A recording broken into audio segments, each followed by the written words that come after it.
Hello viewers, welcome back to my channel Kalaivani இல்லத்தில். நாம் இன்னைக்கு பார்க்க போகிறது வறுமையை போக்கும் குசேலர் தினம். குசேலர் யார் என்பதையும் இன்று நாம் வணங்க வேண்டும் இறைவன் யார் என்பதையும் இந்த வீடியோவில் நம்ம விரிவாக பார்க்க போகிறோம். அதுக்கு முன்னாடி என்னுடைய சேனலை சப்ஸ்கிரைப் பண்ணாதவங்க ப்ளீஸ் சப்ஸ்கிரைப் பண்ணுங்கள். கீழே இருக்கிற பெல் பட்டனை கிளிக் பண்ணுங்கள்.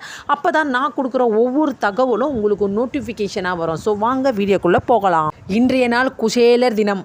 குசேலர் என்பவர் யார்?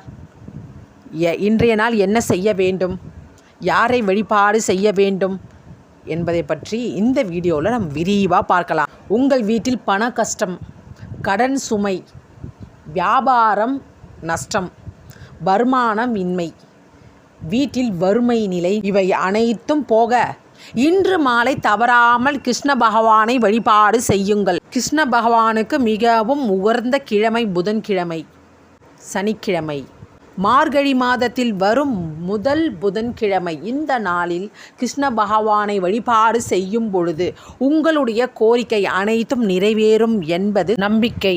மார்கழி மாதம் என்பது வழிபாடு செய்வதற்கென்றே ஒதுக்கப்பட்ட மாதமாகும். அது மட்டுமல்ல, மார்கழி மாதத்தில் நாம் என்ன வேண்டுதல் வைக்கின்றோமோ அவை அனைத்தும் நிறைவேறும் என்பது ஐதீகம். மார்கழி மாதம் மிகவும் சக்தி வாய்ந்த மாதம். அதனால்தான் மார்கழி மாதத்தை பற்றி மகாபாரத்தில் கிருஷ்ணர் கூட சொல்கின்றார். என்ன சொல்கின்றார் என்று தெரியுமா? நான் மாதங்களில் நான் மார்கழியாக திகழ்கின்றேன் என்று கூறுகின்றார். அப்படிப்பட்ட கிருஷ்ணரை வழிபாடு செய்து நம்முடைய வறுமை நிலையை மாற்றி செல்வ செழிப்பு பெறுவதற்கு இந்த மார்கழி மாதத்தில் வரக்கூடிய முதல் புதன்கிழமை என்பது கண்டிப்பாக உங்களுக்கு துணையாக இருக்கும் என்பது சிறிதளவும் சந்தேகமே இல்லை. இந்த மார்கழி மாதத்தில் வருகின்ற புதன்கிழமையில், முதல் புதன்கிழமையில் கிருஷ்ணரையோ குருவாயூரப்பரையோ நாம் முழு மனதோடு வழிபாடு செய்யும் பொழுது நம்மளுடைய வறுமை நிலை நீங்கும் என்று கூறப்படுகின்றது. அந்த வகையில் வறுமையை போக்கும் குசேலர் தினம் இன்றைய நாள்தான். குசேலரை பற்றி அறிவோம். கிருஷ்ணரும் குசேலரும் ஒன்றாக படித்தவர்கள் என்று கூறப்படுகின்றது. மிகவும் நெருக்கமான நண்பர்கள் என்றும் சொல்லப்படுகின்றது. இவை அனைவருக்கும் தெரியும். அது என்ன, மார்கழி மாதத்தில் வருகின்ற முதல் புதன்கிழமையை கிருஷ்ணரை வழிபாடு செய்யும் பொழுது வறுமை நிலை நீங்கும், பணம் கஷ்டம் இருக்காது, செல்வ செழிப்பு உண்டாகும் என்று சொல்லப்படுகின்றது. இன்றைய தினம் மார்கழி மாதத்தில் வருகின்ற முதல் புதன்கிழமையை ஏன் குசேலர் தினம் சொல்கின்றோம் என்றால், கிருஷ்ணரும் குசேலரும் ஒன்றாக படித்தவர்களும் மற்றும் மிகவும் நெருக்கமான நண்பரும் என்று அனைவருக்கும் தெரியும். இருந்தாலும் கிருஷ்ணர் அரசராக இருந்த சமயத்தில் குசேலர் மிகவும் வறுமையான சூழ்நிலையில் இருந்தாராம். அப்பொழுது தன்னுடைய நண்பரை சந்தித்து ஏதாவது உதவியை பெறலாம் என்று எண்ணினாராம் குசேலர். அப்படி நண்பரை சந்திக்க செல்லும் பொழுது வெறும் கையோடு செல்லக்கூடாது, ஏதாவது கையில் எடுத்து செல்ல வேண்டும் என்று எண்ணினாராம். பிறகு தன் வீட்டில் இருந்த வீட்டில் அவள் மட்டும்தான் இருந்தது. அதனால் தன் வீட்டில் இருந்த அவளை ஒரு கிழிந்த துணியில் கட்டி கொண்டு சென்றாராம் குசேலர் கிருஷ்ணரை பார்க்க. பின்பு தயக்கத்துடன் நின்று கொண்டிருந்த குசேலரை பார்த்த கிருஷ்ணர் மிகவும் மன மகிழ்ச்சியுடன் அழைத்து உரையாடினாராம். அப்பொழுது கையில் வைத்திருக்கும் அந்த மூட்டையை பார்த்து என்னவென்று கேட்க அதில் இருக்கக்கூடிய அவளை முழு மனதோடு சாப்பிட்டாராம் கிருஷ்ணர். அப்படி அவர் சாப்பிட்ட பிறகு குசேலரால் தன்னுடைய வறுமை நிலையை கிருஷ்ண பகவானிடம் கூற வேண்டும் என்று மனம் வராமல் திரும்பி சென்று விட்டாராம். ஆனால் கிருஷ்ண பகவானோ குசேலனுடைய மனதை முழு மனதோடு புரிந்து கொண்டாராம்.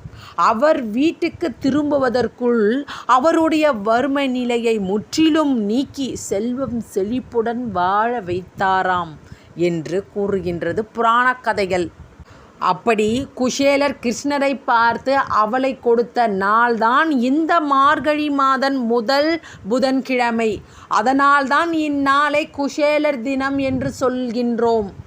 இந்நாளில் நாமும் நம்முடைய வீட்டில் இருக்கக்கூடிய கிருஷ்ண பகவானையோ அல்லது குருவாயூரப்பரையோ அவளை வைத்து வழிபாடு செய்யும் பொழுது நமக்கும் வறுமை நிலை நீங்கி செல்வம் செழிக்கும் என்பது ஐதீகம். அதனால் அனைவரும் மறவாமற் மார்கழி மாதத்தில் வரக்கூடிய புதன்கிழமை, முதல் புதன்கிழமை என்பது டிசம்பர் மாதம் 18ஆம் தேதி, அதாவது இன்றைய தினத்தில் வீட்டில் இருக்கக்கூடிய கிருஷ்ணருக்கோ குருவாயூரப்பருக்கோ படத்தின் முன்பாக, சிலையின் முன்பாகவோ சுத்தம் செய்து சிவப்பு நிற ஆடையை அணிவித்து அவருக்கு குங்குமம் மஞ்சள் இட்டு அவருக்கு உகர்ந்த துளசி மாலையை தங்களால் முயன்ற முடிந்த நெய்வேத்தியம் வைத்து கண்டிப்பாக அவளை வையுங்கள்.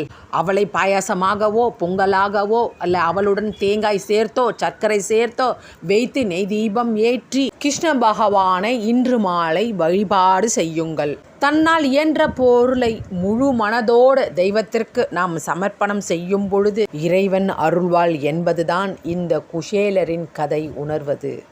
அதேபோல் நாமும் முழு மனதுடன் நம்மால் இயன்றவற்றை இறைவனுக்கு சமர்ப்பித்து செய்து இறைவனின் அருளை பரிபூர்ணமாக பெறுவோம். அதோடு இந்த மந்திரத்தை வழிபாடு செய்யும் பொழுது நீங்கள் சொல்லுங்கள். பூஜை அறையின் முன்பு அமர்ந்து ஓம் நமோ விஸ்வரூபாய விஸ்வசித்தியந்த சேதாவே விஸ்வேஸ்வராய விஷாவாய கோவிந்தாய நமோ நமஹ நமோ விக்னாய ரூபாய பரமானந்த ரூபினியே கிருஷ்ணாய கோபிநாதாய கோவிந்தாய நமோ நமஹ. ஓகே, இந்த வீடியோ உங்களுக்கு ரொம்பவே யூஸ்ஃபுல்லாக இருந்திருக்கும்னு நினைக்கிறேன். இந்த வீடியோ உங்களுக்கு பிடிச்சிருந்துச்சுன்னா லைக் பண்ணுங்கள், ஷேர் பண்ணுங்கள், சப்ஸ்கிரைப் பண்ணுங்கள். ப்ளீஸ் சப்போர்ட் பண்ணுங்கள். தேங்க்யூ ஃபார் வாட்சிங்.